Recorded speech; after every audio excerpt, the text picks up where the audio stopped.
chrétien de la dernière heure, sois changé. Sois sensible au Saint-Esprit. Pendant que je parle, est-ce que tu es en train d'entendre Dieu parler à ton âme? Ou tu es en train de t'exclure parce que tu es trop bon? Je ne me suis pas réveillé ce matin pour ceux qui sont trop bons.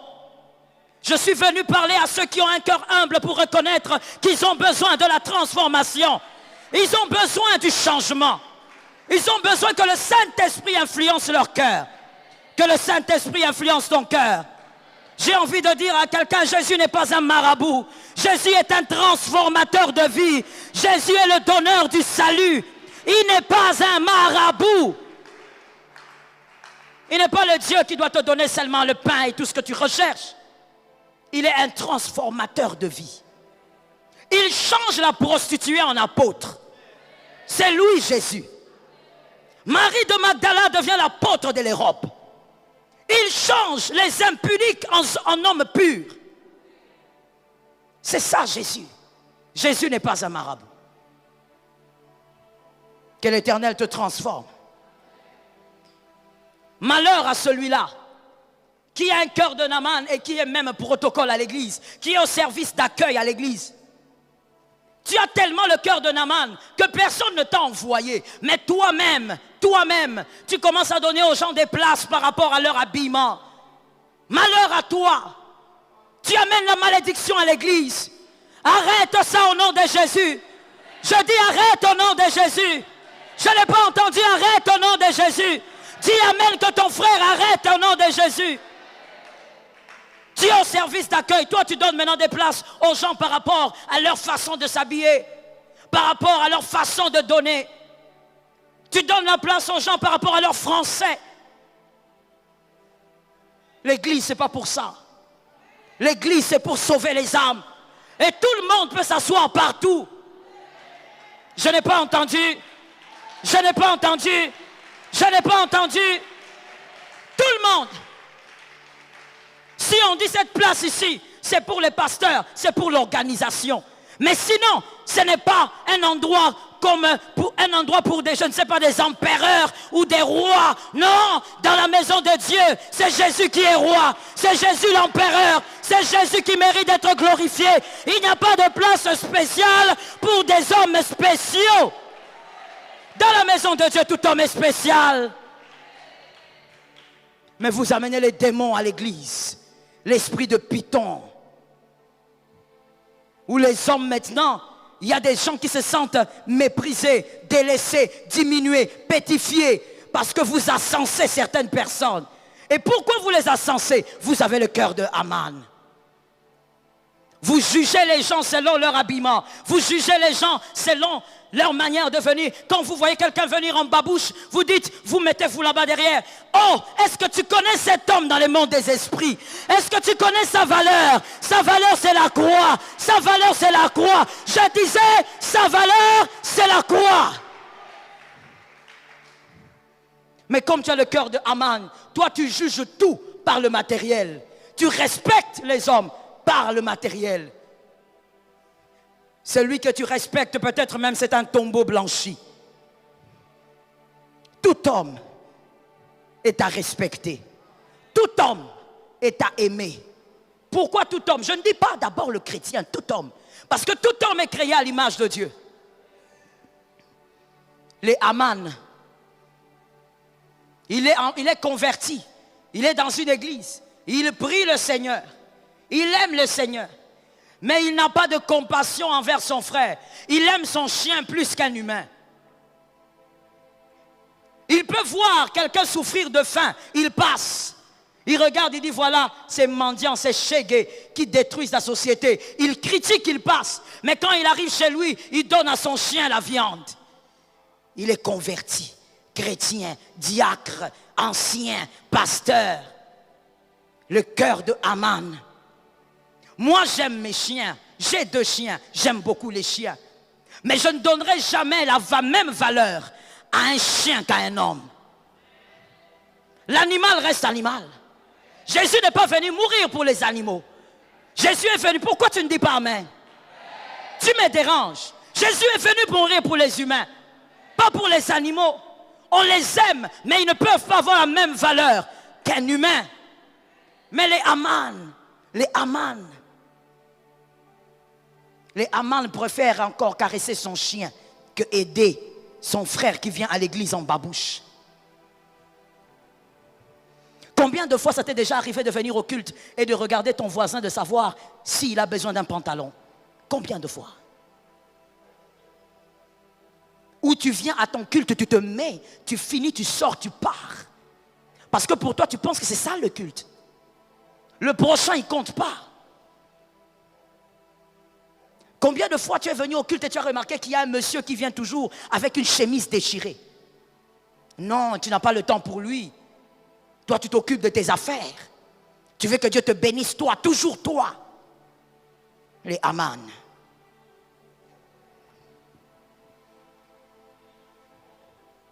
Les Aman ont des fausses valeurs. Les cœurs des Aman sont tordus. Pour les Aman, comme je disais, l'argent compte beaucoup. Celui qui a l'argent, c'est celui qui aura son bonjour à la fin du culte. Vous verrez quelqu'un quitter le coin. Oh mon Dieu, nous voyons. Et nous ne parlons pas que d'ici. Nous avons grandi dans l'église. Donc je connais l'église. Vous verrez quelqu'un quitter ici au coin. Il dépasse plus de 10 personnes sans dire bonjour. Mais il court pour aller dire bonjour à la dame qui est derrière. Ce n'est jamais de manière désintéressée. Toutes ces 10 personnes que tu as traversées sans dire bonjour, ne sont-elles pas des personnes? Ne sont-ils pas tes frères? Qu'est-ce qui t'intéresse seulement chez la maman qui est derrière? Tu traverses tout le monde. Toi seulement là. Et tu l'appelles même. Pendant que tu es en train de courir dans l'église, comme si tu étais Bolt, tu es en train de l'appeler. Maman Janine, attends-moi. Mais toutes ces autres personnes, tu ne les as pas vues. Toi, tu causes toujours avec les mêmes personnes. Et voici ta justification. À l'église, quand je cause avec, si je me mets à causer avec tout le monde, j'aurai des problèmes. Mais arrête aussi de causer avec ceux-là. Ton choix n'est pas désintéressé. Ton choix est bien calculé. Même certaines amitiés, d'ailleurs, on a l'habitude de le dire, l'église n'est pas un lieu d'amitié. Mais certaines amitiés que les gens se créent à l'église, c'est toujours des amitiés avec des objectifs ou des motivations noires. Que Dieu nous délivre. Mettez-moi maintenant Galates, merci. On va lire ça. Il n'y a plus ni juif, ni grec. Il n'y a plus ni esclave, ni libre. Il n'y a plus ni homme, ni femme. Car, lisez la partie finale s'il vous plaît. Car, tous nous sommes en Jésus-Christ. Tous. Pas seulement dans l'église locale, mais tout enfant de Dieu, tout converti. Nous sommes tous unis en Jésus. Il n'y a pas de grec, il n'y a pas de juif, il n'y a ni homme ni femme. Il n'y a pas de riche, il n'y a pas de pauvre. Nous sommes tous un à Jésus. Jésus nous a tous sauvés avec le même sang. Oh, let me say it. Jésus n'est pas mort en 2 temps. Où il meurt pour les riches et puis il meurt pour les pauvres. Jésus nous a tous sauvés avec un même corps, avec un même sang. Je suis d'accord avec toi, mon frère. Il nous a tous sauvés. Comment toi tu commences à faire cette distinction dans l'église locale parce que ton cœur n'est pas changé?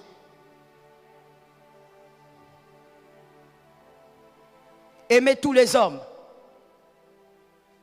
particulièrement vos frères dans le Seigneur, parce que vous êtes un avec eux, qui qu'ils soient. L'insensé se glorifie pour le travail qu'il n'a pas réalisé. Et il s'attribue toute la gloire. Ça, c'est l'insensé. Parce qu'en réalité, mon frère, tu te crois supérieur pour des choses que tu as. Mais la vérité, c'est que tout est grâce. Tu n'as pas compris l'essence de la grâce, tu vas comprendre. Quand tu comprendras, tu diras amen. Tu te glorifies pour la maison que tu as. C'est pourquoi tu ne salues pas l'autre. Tu ne salues pas l'autre à cause du diplôme que tu as. C'est pour ça que tu ne salues pas l'autre. C'est pourquoi tu regardes les gens avec dédain. Ce que tu n'as pas compris, c'est qu'en réalité, tout est grâce. Je t'explique la grâce et je ressors la grâce dans ce verset. Jean 11. Jean 11, 44. Lazare. Je te ressors les éléments de la grâce. Jean 11, 44. N'as-tu pas lu cette histoire? Combien de fois on t'a prêché Lazare? Combien de fois les hommes de Dieu t'ont parlé de Lazare? N'as-tu pas tiré de leçons? Écoute la première leçon. Lazare était méprisé, ou on va plutôt dire, était répugnant pour tout le monde, parce qu'il sentait mauvais. Il était mort et il sentait mauvais. Il était donc répugnant pour tout le monde. Mais quand Jésus est venu auprès de Lazare, le même gars qui était répugnant a été délié par les hommes qui le fouillaient. Quelqu'un a compris? Tu as compris le premier élément de la grâce? C'est-à-dire que la même personne que toi tu méprises, si Jésus le veut, tu travailleras pour lui. Ça dépend de Jésus. Comment tu peux te glorifier en disant que c'est le fruit de mon travail? Mon frère, ce n'est pas le fruit de ton travail qui a fait de toi ce que tu es. Tout est grâce. Dis à ton frère, tout est grâce. Celui que tu méprises là, c'est seulement parce que Dieu veut qu'il reste comme ça. Mais si Jésus s'approche de lui et décide, toi qui fouillais cet homme, tu peux être son travailleur. Les hommes qui fouillaient Lazare sont venus délier Lazare. Les mêmes hommes. Jésus n'a pas dit, allez me chercher des gens ailleurs. Non, il a dit aux hommes qui étaient là, allez, vous là, vous qui le fouillez, allez délier-le. Tout dépend de la décision de Jésus. Tu as un peu de valeur, mon frère, parce que Jésus le veut. Je n'ai pas entendu les amens. Tu crois que ce n'est pas ça ou tu n'es pas d'accord avec ce que j'ai dit? La petite valeur que tu te donnes, c'est à cause de Jésus. La valeur que l'homme là a, il a de la valeur parce qu'il est enfant de Dieu et parce qu'il est créé à l'image de Dieu. La deuxième chose, le deuxième élément de grâce qu'on voit dans ce verset,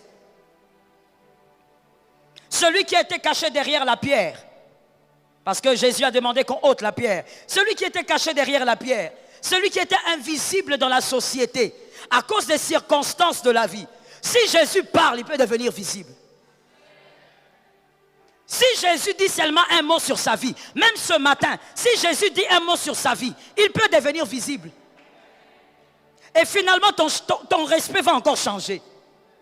Parce que le matin, il était quelqu'un d'autre et le soir aussi, il devient quelqu'un d'autre. Joseph, esclave le matin et le soir ministre. Ce Jésus-là est toujours vivant. Ce Jésus est toujours réel. Je suis d'accord avec toi, mon frère. Ce Jésus est toujours réel. Ne sais-tu pas que si celui-là est invisible, c'est parce que Jésus le veut? Tu ne devrais pas mépriser cet homme. Tu devrais travailler ton cœur pour honorer tous les hommes. Le troisième élément de la grâce, évidemment, comme je te l'ai dit, tout est grâce. Lorsque Lazare était mort, il avait l'attention de personne. J'ai dit tout le monde le trouvait répugnant. Mais quand Jésus accomplit la résurrection, Lazare a l'attention de tout le monde. Les regards des hommes sont braqués sur Lazare parce que Jésus a décidé. Mon frère, celui que tu méprises, si Dieu parle seulement, même ton regard là, tu seras obligé de le verser vers lui. La vie des hommes dépend de Dieu, tout est grâce. Toi-même, si tu es capable de dire, j'ai réalisé ceci ou cela, c'est parce que toi tu es vivant. C'est parce que tu n'es pas dans la tombe. Et qui a décidé? C'est le grand Jésus qui a décidé. Donc tout ce que tu as accompli n'est que grâce. Tu as eu des enfants, c'est la grâce. Tu as eu des enfants, je disais, c'est la grâce. Tu as acheté des maisons, c'est la grâce. Tu as eu je ne sais pas quoi, tout est grâce. Ce n'est pas à cause de toi que tu dois mépriser ton frère. Que le cœur d'Aman soit délivré, changé, transformé, touché par une onction qui vous change. Oh Lord. Jésus fait grâce à qui il veut. Je suis d'accord avec toi. Et ce qui est bizarre, vous savez, mes frères, sous le soleil, il y a des choses bizarres. Et ce qui est bizarre avec l'orgueilleux, c'est que quand tu es orgueilleux, quand tu es hautain, Parce que tu as le cœur de Haman, il y a des gens que tu ne respectes pas. Peut-être même qu'il y a une maladie qui se développe en toi, une maladie incurable, que tu ne sais pas encore. Mais tu es là en train de gonfler. Mais il n'y a que Dieu qui sait que ton cœur est en train de mourir. Que dans quelques jours, dans quelques années, tu sauras que tu es atteint d'une maladie incurable. Mais c'est toi là, qui n'as même pas la maîtrise sur ton propre corps, qui méprise les gens.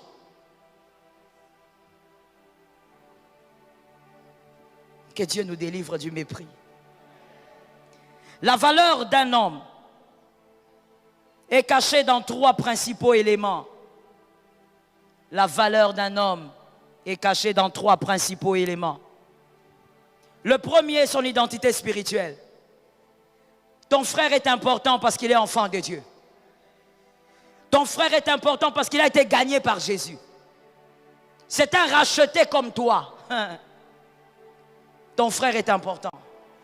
Deuxièmement, à cause de ses valeurs intrinsèques, les véritables valeurs qu'il y a dans un homme fait l'homme. Ce n'est pas l'argent, ce sont les valeurs intrinsèques. Troisièmement, le fait qu'il soit créé à l'image de Dieu, ça c'est le païen. Il n'est pas enfant de Dieu, mais au moins il est créé à l'image de Dieu. Il mérite ton amour et ton respect. Vous allez voir qu'avec ces 3 éléments, tout homme mérite d'être respecté, mérite d'être honoré. Tu vois, quand tu honores quelqu'un que tu sens supérieur à toi, honore comme ça tous les hommes. Honore comme ça tous les hommes. Quand tu vois un homme et que tu sens qu'il est supérieur, la manière dont tu lui dis bonjour, honore comme ça tous les hommes.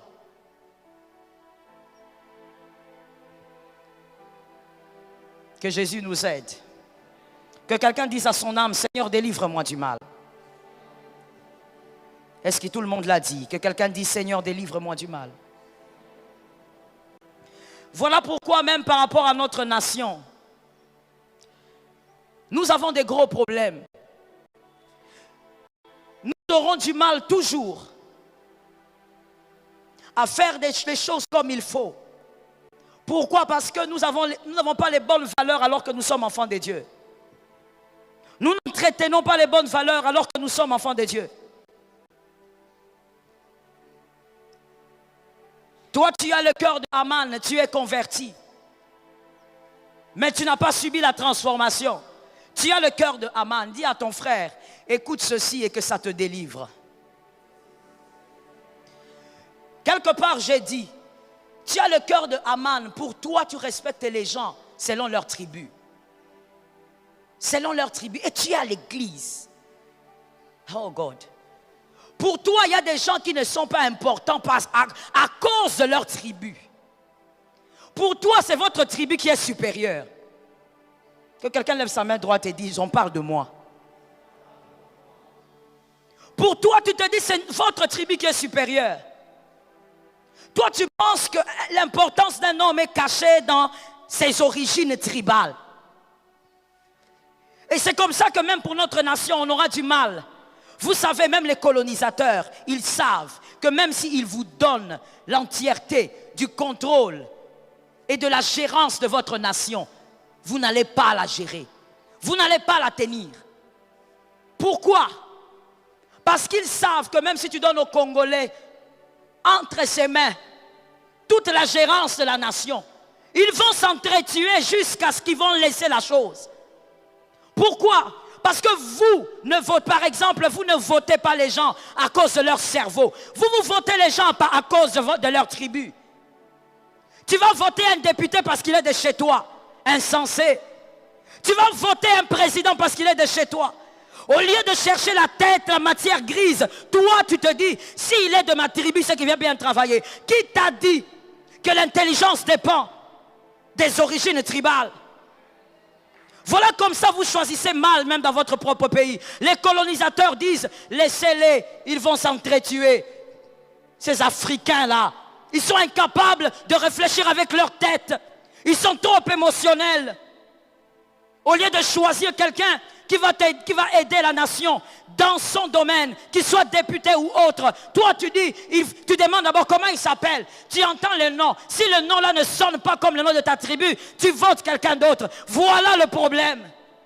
Sors de cette ignorance au nom de Jésus. L'intelligence n'est pas une question de race. L'intelligence n'est pas une question de sexe. N'est pas une question de tribu. C'est une question simplement d'homme. L'intelligence n'est pas raciale, n'est pas tribale. Mais qui font ces choses-là? Malheureusement, ce sont les chrétiens. Le seul espoir d'une nation, les chrétiens, c'est nous qui faisons ces choses-là. C'est nous qui allons dire, non, non, non, non, moi je ne peux pas prendre celui-ci. Regarde la forme de son visage, il est de telle tribu. Et alors, nous sommes un en Jésus. Je n'ai pas entendu. Même si tu as cette maladie-là, dis amen, que tu sois délivré de ça. Pire encore, nous avons des jeunes gens qui polluent les églises. Mais vous avez cette valeur diabolique en vous. On vous l'a inculqué, comme on a dit à Abraham, sors de la maison de ton père. On vous l'a inculqué depuis la maison de vos pères. Telle tribu, il ne faut pas se marier avec, ils sont sales. Telle tribu, il ne faut pas, ils sont ceci. Telle tribu, qu'est-ce que tu vas faire avec tout ça? La Bible dit, il n'y a ni grec, ni juif pour toutes. Faire les choses comme il faut et faire des bons choix. Des choix avec intelligence et non avec émotion. Il y a quelqu'un qui a dit, les émotions ou les sentiments sont noirs. Ou encore, je vais utiliser un terme qui blesse, sont nègres. Mais je ne sais pas si cet homme a tort, je ne pense pas. Trop d'émotions. Au lieu de faire les choses par la tête, par l'intelligence, toi tu dis non, il est de chez moi. Qu'est-ce que ça veut dire? Tu es dans un seul même pays et tu es chrétien, mais toi tu dis, tel est de chez toi. Que Dieu te délivre, amen. Jésus nous a sauvés pour qu'il n'y ait plus cette différence. Est-ce que quelqu'un m'entend? Sors de cette manière de voir le monde, de cette manière de voir la vie. Tu as épousé une femme de chez toi, c'est pour autant que tu es en paix?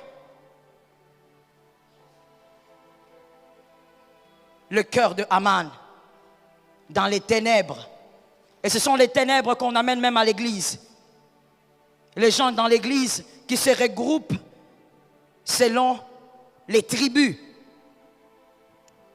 Ils se regroupent selon les tribus.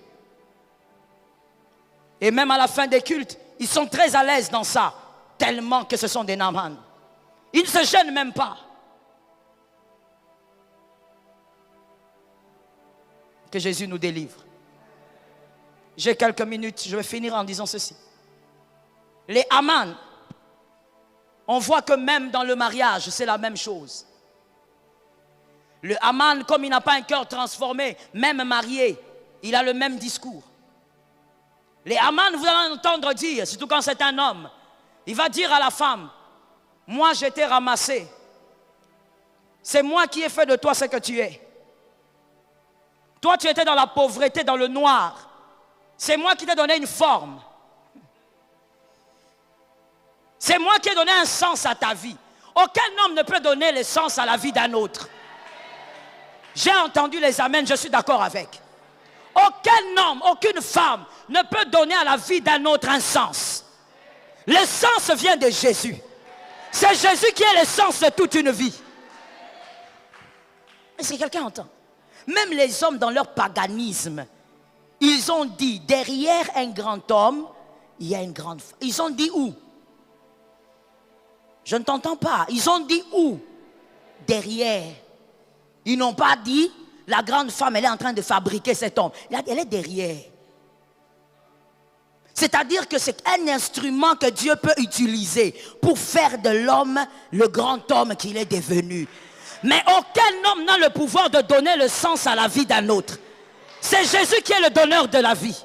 Et celui qui donne aussi à la vie un sens. Dis un amen. Dis encore un amen. C'est Jésus qui donne le sens à une vie. Oh, toi, tu étais qui? C'est moi qui t'ai donné la forme. Quelle forme? Toi, tu es qui? Tu donnes les formes aux gens. ignorant, Aman, cœur noir, cœur diabolique. Non, tu étais d'abord dans la pauvreté. Écoutez, même si nous devons disséquer ça, essayons un peu. Disséquons un peu ça. Disséquons la pensée de cet homme. Quand tu dis à une femme que c'est moi qui t'ai sorti de la pauvreté, c'est moi qui t'ai pris, je t'ai donné la forme. Tu as pris cette femme qui était dans la pauvreté, pourquoi? Pourquoi? Jusqu'à l'épouser, pourquoi? C'est que quelque part cette femme avait quelque chose que tu cherchais. N'est-ce pas, maman Yvonne? Rien n'est gratuit. Si tu es allé prendre cette femme-là qui sort de la famille pauvre, des petites familles, petites familles, pauvreté, c'est parce que quelque part, cette femme-là, contrairement à... Laisse-moi d'abord parler. Cette femme-là, contrairement à tes ex, elle avait quelque chose à te donner que tes ex ne t'ont pas donné.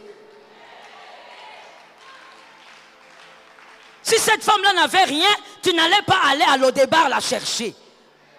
Si tu es allé à l'Odébar, c'est parce que cette femme avait quelque chose.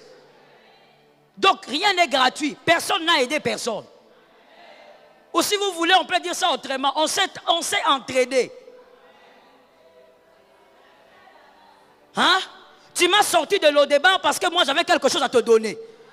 Et au-delà de l'amour qu'elle avait à te donner, il y a encore autre chose là que tu connais. Soyons sérieux. Tu es là avec le cœur de Aman. Tu amènes ça dans le mariage pour blesser ta femme tout le temps. Oh, aujourd'hui, toi, tu me parles. C'est moi qui t'ai appris à brosser les dents, frère. Toi, tu lui as appris à brosser les dents. Lui aussi t'a appris autre chose. Aujourd'hui, toi, tu me boudes. C'est moi qui t'ai appris à porter la jupe. Tu lui as appris à porter la jupe. Lui, t'a appris à avoir des enfants.